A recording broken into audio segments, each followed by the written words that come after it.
Assalamualaikum warahmatullahi wabarakatuh. Perkenalkan, nama saya Wendy Wahyuni, dari Magister Kebidanan kelas B. Nah, saya akan menjelaskan tentang anatomi payudara.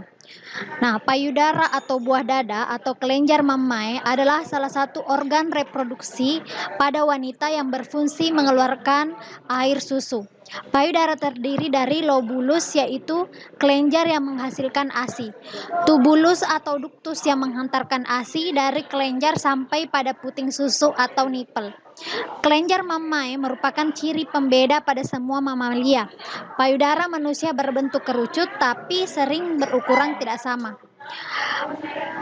Payudara terletak pada hermitoraks kanan dan kiri dengan batas-batas yang tampak dari sebagai berikut. Nah, yang pertama itu batas superior. Batas superior IGA 2 dan 3. Batas inferior IGA 6 dan 7.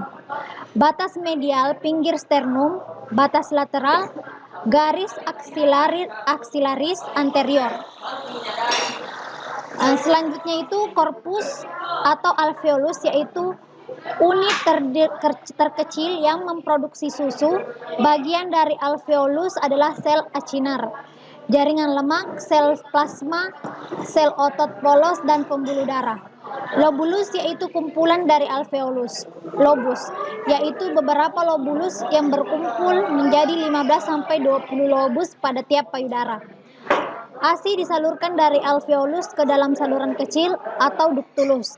Kemudian beberapa ductulus bergabung membentuk saluran yang lebih besar atau ductus lactiferus. Selanjutnya itu areola. Sinus lactiferus yaitu saluran di bawah areola yang besar melebar, akhirnya memusat ke dalam puting dan bermuara keluar. Di dalam dinding alveolus maupun saluran-saluran terdapat otot polos yang bila berkontraksi dapat memompa ASI keluar. Yang selanjutnya itu papilla. Bentuk puting ada 4, yaitu bentuk normal, pendek atau datar, panjang, dan terbenam. Nah, selanjutnya itu kulit puting susu banyak mengandung pigmen tetapi tidak berambut. Papilla dermis banyak mengandung kelenjar sebasea, sedangkan kulit pada areola juga banyak mengandung pigmen tetapi berbeda dengan kulit puting susu. Ia kan kadang-kadang mengandung folikel rambut. Kelenjar sebasea biasanya terlihat sebagai nodulus kecil pada permukaan areola dan disebut kelenjar Montgomery. Kelenjar payudara atau mamai atau susu terletak di bawah kulit, di atas otot dada.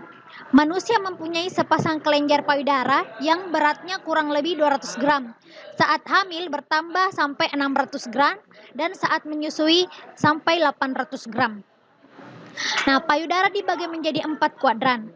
2 garis hayalan ditarik melalui puting susu, masing-masing saling tegak lurus.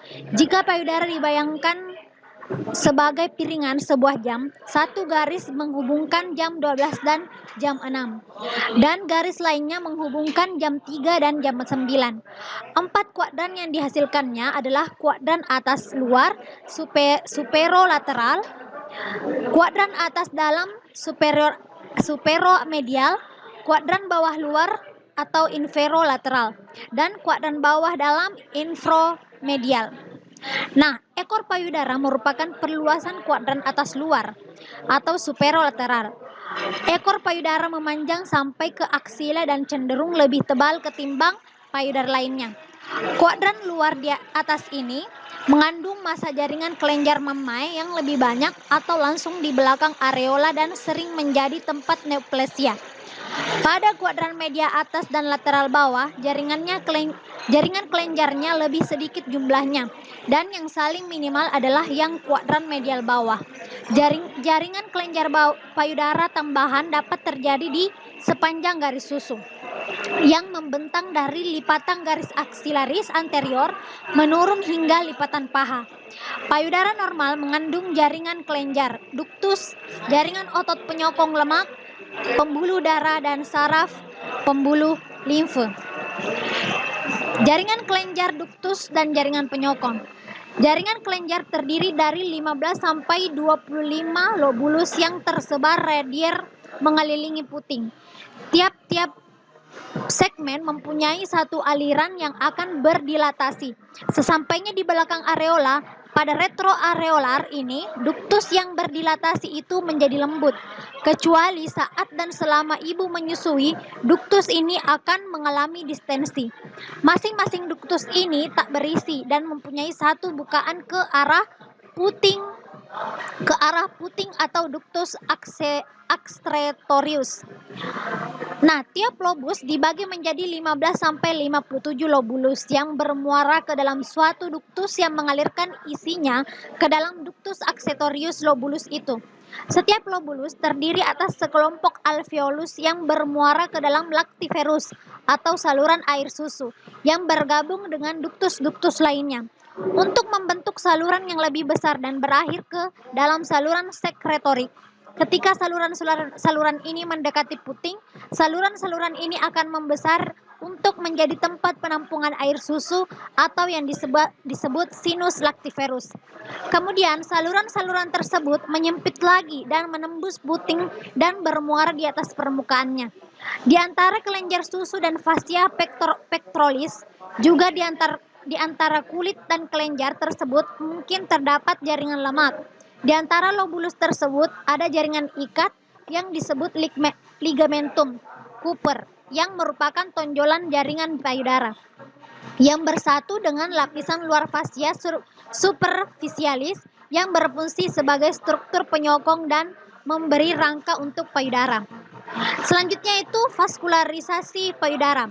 Yang pertama itu arteri. Payudara mendapat aliran darah dari yang pertama itu cabang-cabang perforantesa mammaria interna.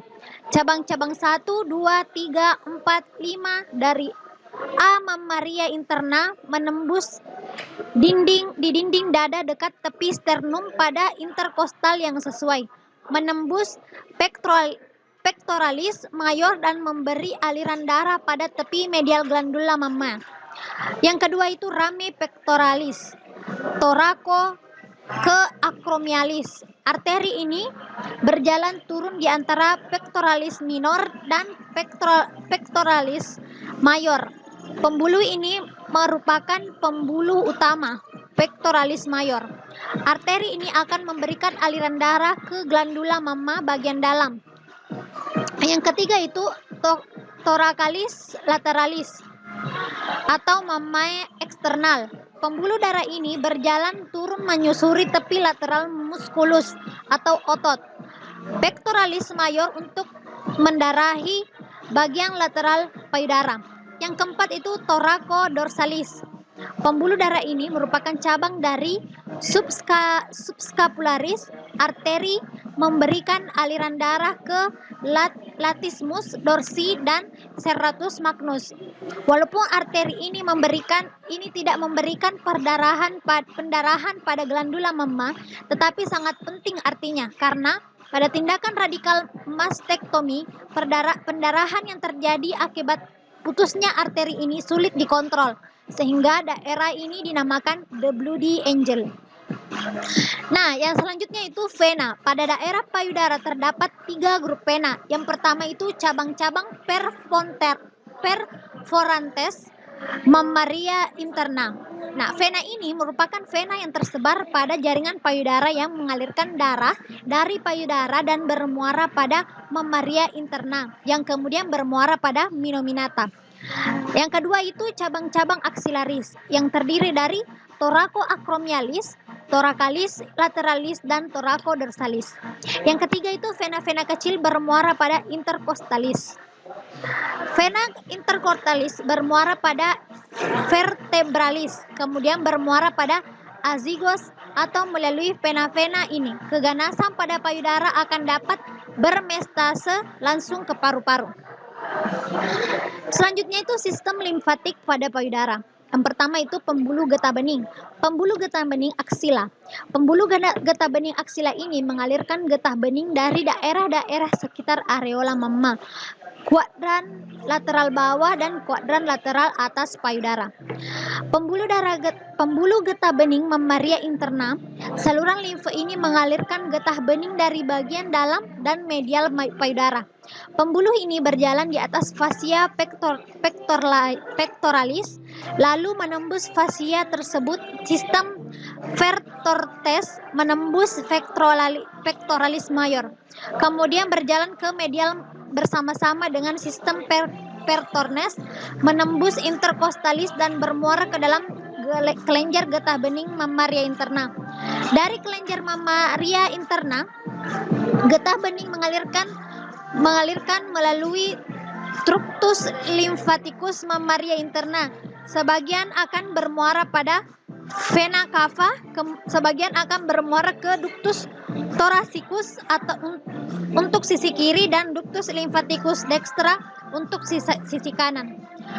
Pembuluh getah bening di daerah tepi medial kuadran medial bawah payudara. Pembuluh ini akan berjalan bersama-sama fasa epigastrika superior, menembus fascia rectus dan masuk ke dalam kelenjar getah bening preperikadial interior yang terletak di tepi atas diafragma.